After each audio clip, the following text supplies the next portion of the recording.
Hello friends, today we'll be discussing episodes 7 and 8 of The Handmaid's Tale, the 2017 television series. What do you think of our little club?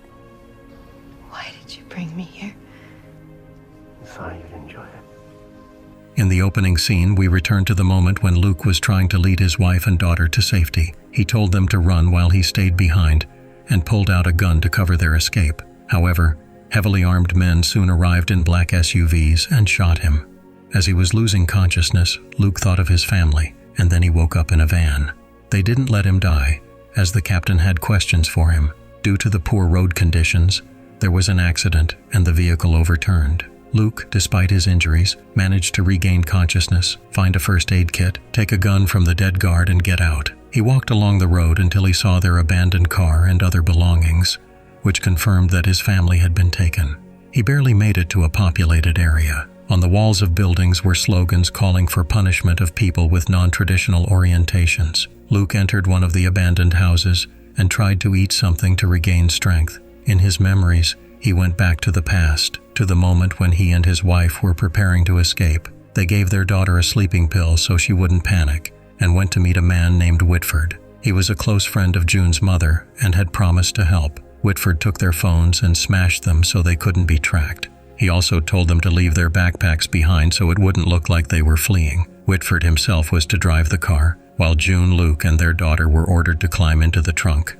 Otherwise, they wouldn't get across the border. They had no choice but to comply. It was going to be a long trip. Soon, voices were heard outside. They had arrived at a checkpoint. One of the guards looked into the trunk, but pretended not to see anything. He was clearly familiar with Whitford. The family was brought to a house far from civilization. When June and Hannah went inside to get settled, Whitford advised Luke to stay put for now, as there were too many patrols at the border. He taught Luke how to use a gun and said he was going to Canada to get them passports. In the present time, Luke was found by local people who initially thought he was part of the regime, but he managed to convince them otherwise. A girl named Zoe checked his gunshot wound. In the van, they provided first aid. The group was heading toward the coast. They all wanted to cross into Canada. Luke was recalling happy moments with his family. In the car, one of the girls had an emotional breakdown. It turned out she had previously served on a military base.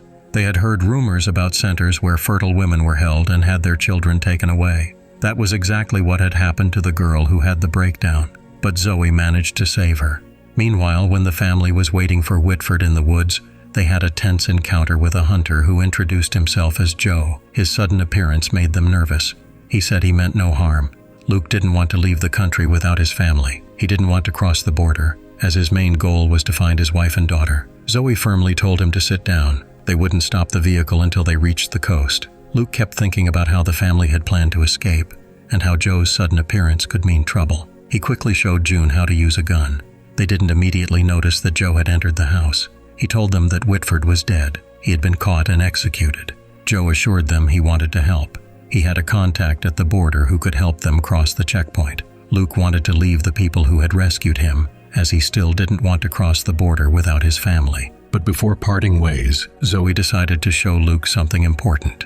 They went to the building of a former church. It had once served as a resistance headquarters, an organization that tried to save women. Recently, all the members of that movement had been executed. Zoe once again advised Luke to go to Canada. She told him that representatives of the former U.S. government were still there and might be able to help him find his family. It was the only way. Luke had no choice but to leave with his new acquaintances. However, very soon regime enforcers came after the fugitives. A shootout began, during which many people were killed. Luke, along with a few survivors, managed to escape on one of the boats. The story then jumps 3 years ahead. We find ourselves in Canada, in a place called Little America. After receiving a phone call, Luke went to the center where hundreds of people like him were looking for their loved ones. Soon he was called in by Rachel Tapping. She didn't waste any time and immediately handed him an envelope. Inside was a message from June, which had somehow been passed along through a representative of a trade delegation from Mexico 3 weeks prior. Luke couldn't hold back his tears. June kept returning in her thoughts to Nick, as she was terribly afraid of being alone. Meanwhile, we see Nick remembering his own past, trying to find work through an employment center. He struggled to hold down a job, a personal challenge he had faced for some time. In one scene, he got into an argument with a man in the queue, which escalated into a fight that was broken up by a staff member at the center. Nick was thrown out onto the street. Unexpectedly, the employment center worker, Mr. Price, invited him for a coffee. There, Nick opened up. He talked about his brother, who had lost his job after a steel plant shut down, and started drinking heavily. Mr. Price, in turn, confided that there was a certain organization, the Sons of Jacob. Their goal was to cleanse the world of immorality and solve the infertility crisis. Nick realized he was speaking to a leader of one of these groups. Meanwhile, the commander was waiting for June in a room. He suggested they have some fun, but first said she needed to tidy up her appearance. June was surprised when the commander himself began shaving her legs. Then he handed her a makeup bag and offered her to apply some makeup, even though it was forbidden. June put on a light touch of makeup, and the commander brought her a pair of shoes and a dress to try on. She changed and came down to him in a stunning outfit. As a final touch, he let down her hair and invited her to leave with him. Nick was already waiting for them. Mrs. Waterford, meanwhile, had gone to visit her mother and wasn't expected back until the next day. Nick drove them to an unknown destination. June was wearing Mrs. Waterford's cloak. At the checkpoint during the document check, the officer mistook June for Mrs. Waterford, and the commander played along to maintain the impression. Soon after, he asked June to duck down, as even wives weren't permitted to cross the border. The situation was becoming increasingly tense. Nick recalled how the commanders, including Waterford, had discussed how to assign women to influential households. It was important to gain the women's cooperation in order to avoid resistance. When the other two commanders stepped out of the car, Fred asked Nick what he thought about the Handmaid program. Nick replied that he believed it was the right thing to do. June was led into a building through a back entrance. Her Handmaid tag was removed. Soon, they found themselves in an establishment that resembled a nightclub. High-ranking government officials were enjoying themselves there. Fred took June to the bar to order drinks. He explained that only influential people came here to relax. June was speechless when she saw Moira sitting at a table with a man. Their eyes met. The commander began to show clear interest in June. She told him she needed to go to the bathroom. There, she was finally able to embrace Moira. Moira apologized for having to leave June behind and escape by train. June had been sure that Moira was no longer alive. Janine had told her so. The woman in charge of the staff ordered Moira to return to the main room. Before she left, Moira whispered to June to find her in her room later. Meanwhile, Nick was talking in the supply room with a Martha who was delivering goods for the commanders. At the same time, June returned to the hall, where she was approached by an unfamiliar man. But Fred quickly intervened and firmly made it clear that she was his companion for the evening. Nick, consumed by jealousy, watched them from a distance. He recalled events from the past. A previous handmaid had taken her own life. Medical personnel had carried her body out of the house. Mrs. Waterford had approached him with fury in her eyes and asked if he still truly believed there was hope. Fred and June were left alone in a private room. He spoke about business matters, but soon began making advances again.